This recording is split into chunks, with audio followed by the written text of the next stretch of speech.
Hola, buen día. Soy Adriana Hernández, estudiante en la licenciatura de Relaciones Internacionales en la Benemérita Universidad Autónoma de Puebla. En este video les expondré un análisis que hice sobre la obra titulada El ensayo sobre la ceguera, escrita por José Saramago. Antes que nada, empezaré por hablar un poco sobre el autor. José Saramago fue un escritor portugués que nació en 1922. Proviene de familia de bajos recursos y con padres analfabetas. Es por esta razón que José Saramago no recibió una educación formal como todos nosotros, pero durante sus ratos libres él empezaba a leer obras clásicas. Fue así como poco a poco se fue introduciendo en el mundo literario. José Saramago atravesó por la dictadura de Salazar. Como toda dictadura, fue autoritaria, y en 1955, fecha en la que fue publicada el ensayo sobre la ceguera, Portugal pasaba por una crisis política muy radical. Es en este contexto que José Saramago escribe su novela. Por eso podemos ubicar una moraleja al momento de reflexionarla, una idea política y filosófica. Haré un pequeño resumen sobre la obra. En un día cualquiera, en una ciudad cualquiera, un hombre, estando dentro de su coche, estaba esperando el cambio de la luz roja a verde del semáforo. Durante este proceso se queda ciego, pero no es una ceguera negra como todos conocemos, sino es una ceguera blanca. La describe como un mar de leche. Pero haciendo un alboroto, gritando que no veía, mucha gente se junta a su alrededor y un hombre sale voluntario para llevarlo a su casa. Posteriormente, este mismo hombre voluntario se lleva a su coche. La esposa, al llegar al departamento, sabe sobre la ceguera de su esposo e inmediatamente consulta a un doctor. El doctor le dice que los atenderá enseguida. Van a su consultorio y cuando entran, el doctor lo examina, pero se le hace muy raro porque jamás había escuchado sobre una ceguera blanca. Y al terminar de examinarlo, le dice que sus ojos están perfectamente bien y no tiene ninguna falla, pero le mandó a hacer análisis y exámenes por si acaso. El doctor, desconcertado de lo que pasaba, llegó a su casa a investigar en libros y fuentes médicas sobre esta ceguera blanca, pero no dio con algún resultado y se desesperó. Fue que cerró un momento sus ojos y al abrirlos se encontraba ciego. Fue la misma ceguera blanca de este primer ciego. El doctor no se alarmó, al contrario, fue a descansar y al día siguiente actuaba como si no fuera ciego, pero actuaba así para no preocupar a su esposa, lo cual fue en vano porque su esposa se terminó enterando. El doctor reflexionó después que esta ceguera blanca podría ser contagiosa. Entonces lo que hizo fue marcar a las autoridades correspondientes para avisar que tomaran sus precauciones. Pero como suele pasar, las autoridades no le creyeron. Creyeron que el hombre estaba loco porque dijeron que una ceguera blanca no existe. El hombre, decepcionado, colgó, pero pasó el tiempo y se reportaron más casos de ceguera blanca. Uno de los ejemplos, muchos ejemplos son el hombre que robó el auto y los pacientes afuera del consultorio del médico, como la chica de las gafas oscuras, un niño estrábico y un viejo de la venda negra. También hubo personas con las que tuvieron contacto y esas personas también se les llamaron infectados. También fueron llevadas a un manicomio, como el gobierno de manera preventiva los recogió a todos y en este manicomio los dejó botados en muy malas condiciones.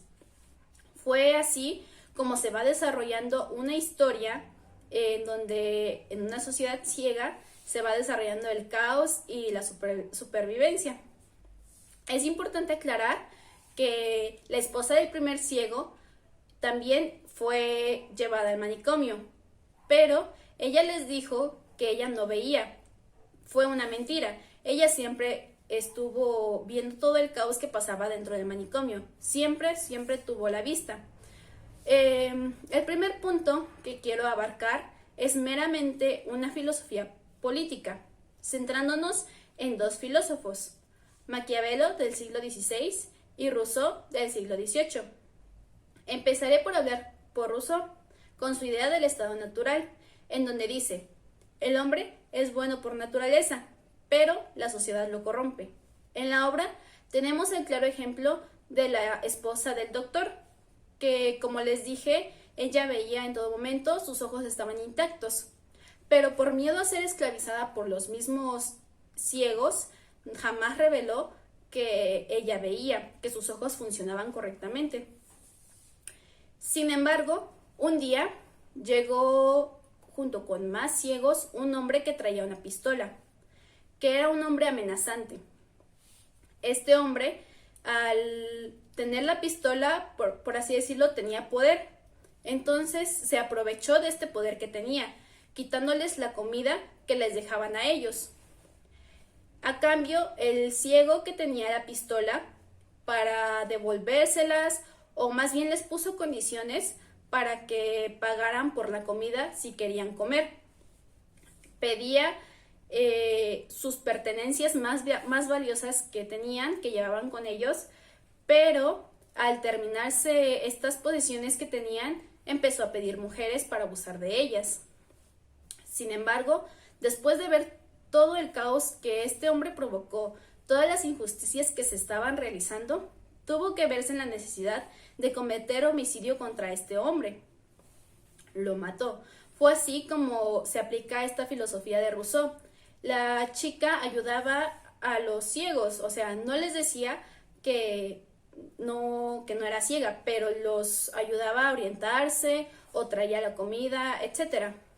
Pasando a la siguiente filosofía de Maquiavelo, que dice, el hombre es malo por naturaleza. Tenemos otro ejemplo con el hombre que robó el auto del primer ciego, ya que no lo hizo por buena voluntad, sino sacó provecho de eso. Y cuando estaba en el manicomio, trató de sobrepasarse con la chica de las gafas oscuras. A cambio, este recibió una patada en el muslo con una zapatilla, lo cual le dejó muy gravemente herida la pierna.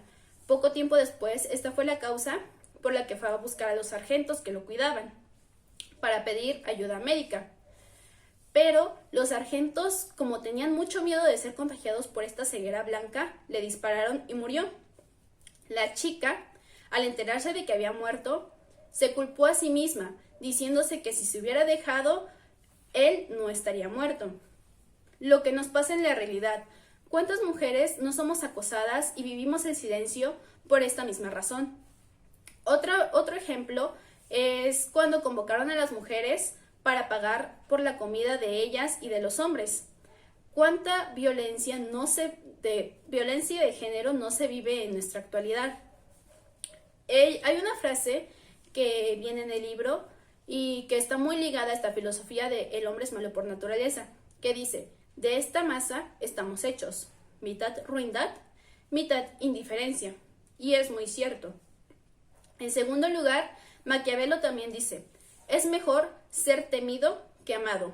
Esta filosofía es meramente sobre cómo gobernar y podríamos ponerlo así. El arma de fuego representa el poder y quien la porta es el gobernante. El poder lo que ejerce es el miedo. Por lo tanto, los que no tienen el poder deciden obedecer por el miedo a ser asesinados. Después del alboroto del asesinamiento del primer líder, tenía un hombre contable, más bien un ciego contable. Esto quiere decir que este ciego ya era ciego de por sí y ya se había acostumbrado a la ceguera. Por lo tanto, este hombre toma la pistola y es el nuevo líder. La mujer del doctor le grita que tenga mucho cuidado porque a su alrededor hay otros que anhelan ese poder. El ciego contable, por miedo a esta advertencia que le dio la mujer, hizo una barricada de camas y cobijas sucias en la entrada de la puerta. Esta filosofía puede relacionarse con una frase que dice, el miedo nos ciega, el miedo nos cegó y el miedo nos mantendrá cegados. También hay otro punto que quiero abordar sobre Maquiavelo que dice, el fin justifica los medios. Pero esta vez un poco diferente. Lo pone el libro como tiene la verdad que disfrazarse de mentira para alcanzar sus fines. Pasa mucho en nuestra realidad, sobre todo con el gobierno. ¿Cuántas cosas no nos ocultan? Pero muchos de nosotros hemos decidido quitarnos esa venda blanca de los ojos y salir a hablar y a luchar por lo que nos pertenece y por lo que es nuestro. También en la obra se puede mostrar lo que es el contrato social, pero con una visión de Thomas Hobbes. Thomas Hobbes decía que el hombre es egoísta por naturaleza y por lo mismo estaba en guerra consigo mismo.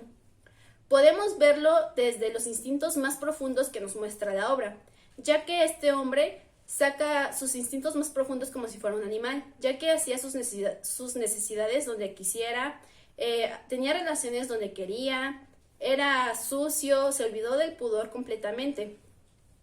Pero cuando nos ubicamos en una parte, cuando salen del manicomio, estos hombres pues buscan un refugio porque está lloviendo y buscan comida porque no habían comido en días. Para este punto ya sabían que la mujer no estaba ciega, la esposa del doctor los lideraba.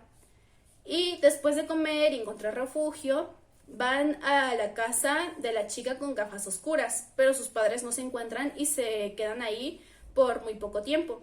Después van a la casa del primer ciego, pero ya estaba ocupada por otros ciegos que eran inquilinos y no se iban a mover de ahí.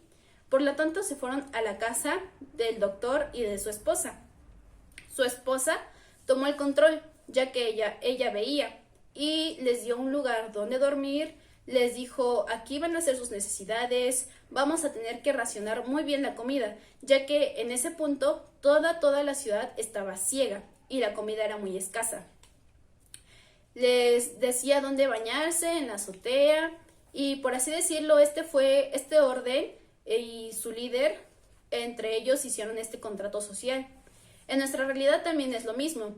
No lo llamamos contrato social, pero nos regimos por una autoridad y nosotros como sociedad tenemos leyes y obligaciones para la convivencia. También el segundo punto que quiero abarcar es meramente sobre la moral, abarcando dos temas, la identidad y la dignidad humana. Primeramente, la identidad. Como se habrán dado cuenta, José Saramago no les pone nombres a sus personajes, más bien ni siquiera los describe, solamente da unas pocas descripciones, si tiene gafas o meramente sus profesiones, pero no tiene nombre. Entonces, se puede asociar con una parte en donde un ciego habla por primera vez y el doctor desconoce su voz y le pregunta, ¿cómo te llamas? ¿O quién eres? A lo que el ciego contesta, ¿qué importa cómo me llamo? No puedes verme, no puedes saber quién soy. Lo que soy mi voz. Todos nosotros somos nuestra voz. Lo que me recordó mucho a algo que decía René Descartes. Pienso, luego existo. Somos lo que decimos o somos lo que pensamos. Otra parte es la dignidad humana. Este tema es tocado muy fuertemente, sobre todo con las mujeres, ya que fueron abusadas y maltratadas, pero también con todos los ciegos que estuvieron dentro del manicomio, en las malas condiciones en las que se encontraban, porque no les daban papel de baño, no les daban jabón, no se limpiaban, hacían sus necesidades donde querían y los muertos los enterraban como podían, sin formalidades. Para finalizar, tenemos que reflexionar en una sociedad, en qué tipo de sociedad nos encontramos. ¿Queremos seguir viviendo en esta misma sociedad en la que estamos viviendo ahora? ¿O nos decidimos por quitarnos la venda de los ojos? Tenemos que reflexionar también que todos somos seres humanos y que ni una ceguera blanca puede quitarnos eso. Y esto ha sido todo. Muchas gracias.